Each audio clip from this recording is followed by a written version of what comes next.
Bonjour, mesdames et messieurs et mesdemoiselles. La ville est tombée. La ville de Kourakov, désormais, c'est terminé, c'est officiel. Elle est tombée dans les mains des hommes de M. Vladimir Poutine. Est-ce que la ville est tombée aujourd'hui matin? Je dirais non. La ville est tombée il y a quelques jours dans les mains des Russes, définitivement. Alors, qu'est-ce qui s'est passé pour ne pas que la Russie annonce la prise de la ville?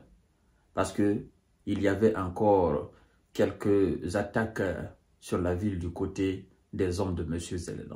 Mesdames et messieurs et mesdemoiselles, je vous ai dit il y a plusieurs jours de cela, plusieurs semaines, que ce qui est difficile du côté russe, c'est de ne pas fixer.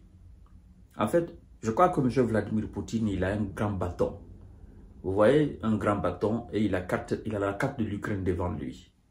Donc, lorsqu'il décide de mettre le bout du bâton sur un village, sur une grande ville, sur une très grande localité, il dit ici, vous allez conquérir cette ville-là, c'est-à-dire le destin de la ville ou le village ou la localité, si vous voulez bien, le destin est scellé, le sort de la localité est scellé, c'est définitif. Et puis, il donne l'ordre au patron du complexe militaro-industriel, faites le nécessaire, le maximum. Puis, j'ai l'impression qu'il injecte une dose d'énergie et d'adrénaline plus forte que la norme à ces hommes, et puis il leur dit que le Dieu de la Russie vous bénisse. Allez-y. Parce que c'est quand même, c'est fort, mesdames et messieurs. J'allais d'ailleurs oublier, avant de continuer le visionnage de l'émission, n'oubliez pas de partager la vidéo dans tous les groupes possibles. Continuez à vous abonner à ma chaîne YouTube Kanté J Visionnel le vrai. Activez la cloche de notification pour ne plus rater mes émissions. Je vous invite également à vous abonner à notre nouvelle page Facebook, le géopolitologue que je l'ai appelé. Si vous avez un compte Facebook ou si vous avez une page Facebook, vous allez dans votre barre de recherche, vous écrivez le géopolitologue, la page va s'afficher. Vous verrez ma tête, je suis en costume bien cravaté là, et puis vous vous abonnez à notre page, puis vous continuez le visionnage de l'émission. Ça ne vous prendra que quelques secondes. Alors, c'est le patron du ministère de la Défense qui nous passe le communiqué, donc la défense russe. Mesdames et messieurs, ça me fait mal à le dire, mais c'est la réalité dorénavant. Après des mois de progression constante dans la région, les unités russes ont entièrement libéré la ville de Kourakov. La plus grande agglomération dans le sud-ouest du Donbass, a déclaré le ministère de la Défense russe sur Telegram, qualifiant la ville de centre logistique important. Le ministère a estimé que cette conquête permettra la prise du reste de la région de Donetsk à un rythme accéléré. Kourakov, qui comptait environ quelques 22, 23 ou 24 000 habitants avant la grande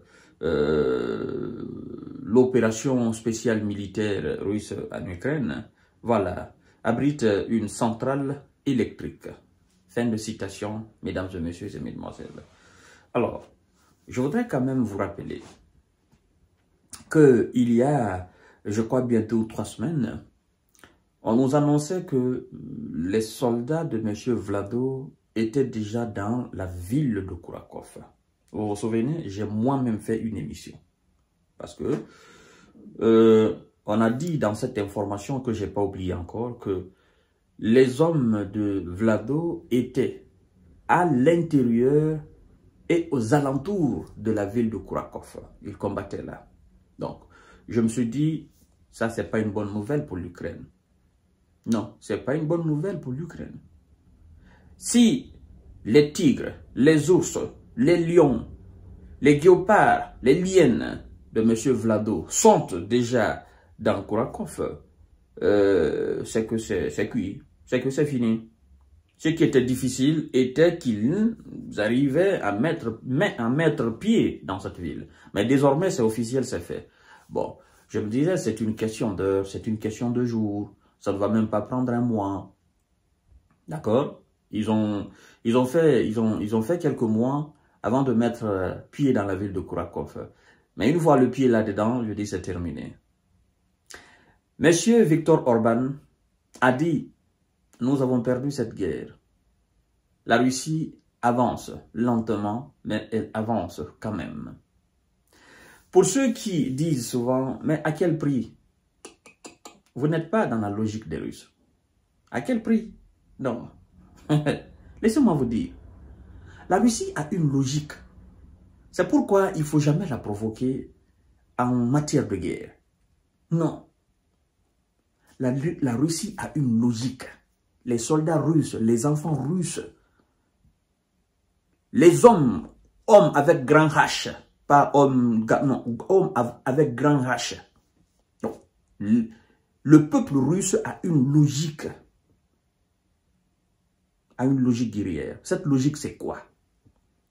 Tout ce qui concerne la sécurité de la Russie, tout ce qui concerne la Russie, la souveraineté, l'indépendance de la Russie, tout ce qui peut toucher à cette souveraineté, tout ce qui peut être quelque chose qui peut effrayer les Russes, ben, il n'y a pas question de Vladimir Poutine, il n'y a pas question, non, non, non, non, non.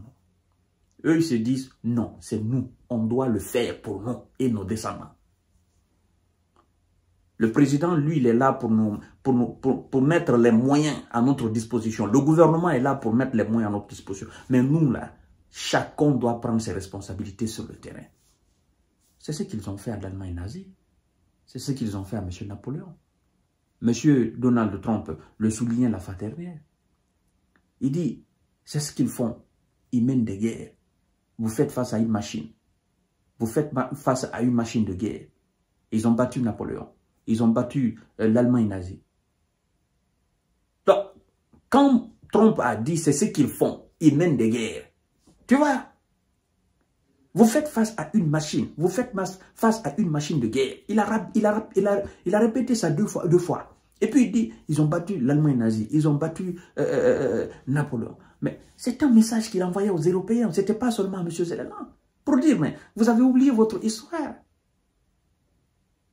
N'eût été la détermination, la dextérité, le courage de ces hommes-là, qu'on appelle à l'époque l'armée rouge.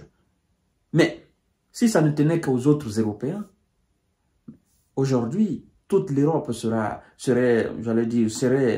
une Europe allemande. Bien évidemment. Hein? Si M. Adolf Hitler n'avait pas des ambitions démoniaques pour aller conquérir la Russie, et s'il se limitait seulement à ce petit pays de l'Europe, aujourd'hui, la plupart de ces pays seraient allemands. Certainement qu'il aurait accepté de signer un certain nombre d'accords avec la Russie pour ne pas toucher la Russie, pour ne pas inquiéter la Russie. C'est ça. Mais puisqu'il a eu cette ambition-là, ben, il a perdu. Vous voyez? Donc après cela, les Occidentaux aujourd'hui qui ont eu cette ambition encore de faire peur à la Russie, de museler la Russie, aujourd'hui encore, eux, ils ont perdu. Arrêtez de titiller ces gens-là. Vous n'avez pas les mêmes notions de temps. La Russie s'en fout de combien de soldats j'ai perdu, de combien... Non, non, non. Elle produit. C'est ça la réalité. C'est ça.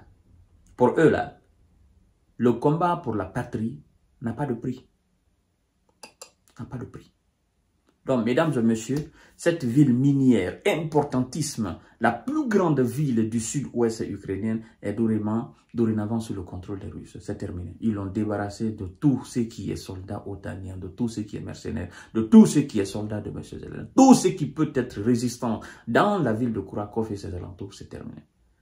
Il n'y a aucun village autour de Kourakov qui n'a pas été conquis. La ville est tombée. Nous attendons certainement celle de Pokrovsk. Malheureusement, c'est comme ça, je peux le dire. Parce qu'on parle aux gens, ils ne comprennent pas. Je vous reviens tout à l'heure pour notre série d'informations décortiquage. Merci beaucoup.